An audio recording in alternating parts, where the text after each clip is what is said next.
Assembly ఎన్నికలకు ముందు కాంగ్రెస్ ప్రభుత్వం ఇచ్చిన హామీలను తక్షణమే నెరవేర్చాలని కోరుతూ మహబూబాబాద్ జిల్లా డోర్నకల్ పట్టణ కేంద్రంలోని గాంధీ కూడలిలో తెలంగాణ ఉద్యమకారుల ఫోరం ఆధ్వర్యంలో పోస్టు కార్డుల ఉద్యమం నిర్వహించారు. డోర్నకల్ పోస్టాఫీస్ నుండి సీఎం రేవంత్ రెడ్డికి పోస్టు కార్డులను పోస్టు చేశారు.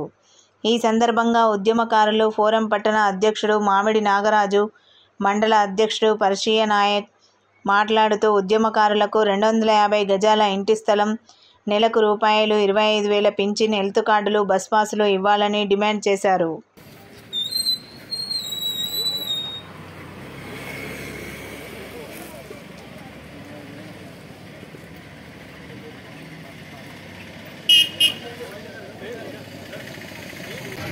ఈరోజు ఉద్యమకారులంతా తెలంగాణ ఉద్యమ ఫోరం మేరకు పిలుపు మేరకు మేము ఉద్యమం అందరూ ఏకమైనాము.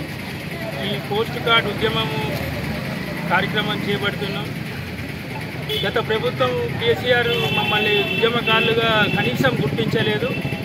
ఈరోజు మా రేవంత్ రెడ్డి గారు కాంగ్రెస్ గవర్నమెంట్లో మమ్మల్ని గుర్తించి 250 గజాల భూమి మరియు 25,000 పెన్షను మమ్మల్ని గుర్తించినందుకు ఆయన కృతజ్ఞత తెలుపుతూ ఆయన ఇచ్చిన మాటను నిలబెట్టుకోవాలని మేము ఉద్యమం ఈ పోస్ట్ కార్డ్ ద్వారా ఆయనకు విన్నపం చేయదలుచుకున్నాము. దయచేసి రేవంత్ రెడ్డి గారు మా బాధను అర్థం చేసుకొని అమలు చేయాలని కోరుకుంటున్నాం. ఈ 250 గజాలు భూమి మరియు 25,000 పెన్షను, బస్ పాసు, మాకు వివిధ హెల్త్ కార్డు అవి అన్నీ మంజూరు చేయాలని కోరుకుంటున్నాం.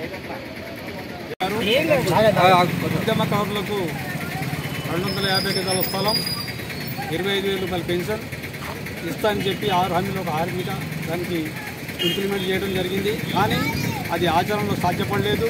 దీన్ని కంపల్సరీ ప్రభుత్వం, ప్రజాప్రభుత్వం అనుకునే రేవంత్ రెడ్డి గారి ప్రభుత్వం ఉద్యమకారులకు వాళ్ళ స్థితిగతులను ఆలోచించి వాళ్ళకు తక్షణమే ఇవి చెప్పినటువంటి హామీని అమలు పరుస్తారని ఆశిస్తూ ఈ యొక్క కార్డు ఉద్యమాన్ని మేము చేపట్టడం జరిగింది. రాబోయే రోజుల్లో ఇది ఇంప్లిమెంట్ చేయకపోతే ఇంకా రాబోయే రోజుల్లో ఇంకా మేము ఉద్యమం చేసి మా హక్కులు మేము సాధించుకుంటామని మీ అందరికీ సభాముఖంగా తెలియజేస్తున్నాం.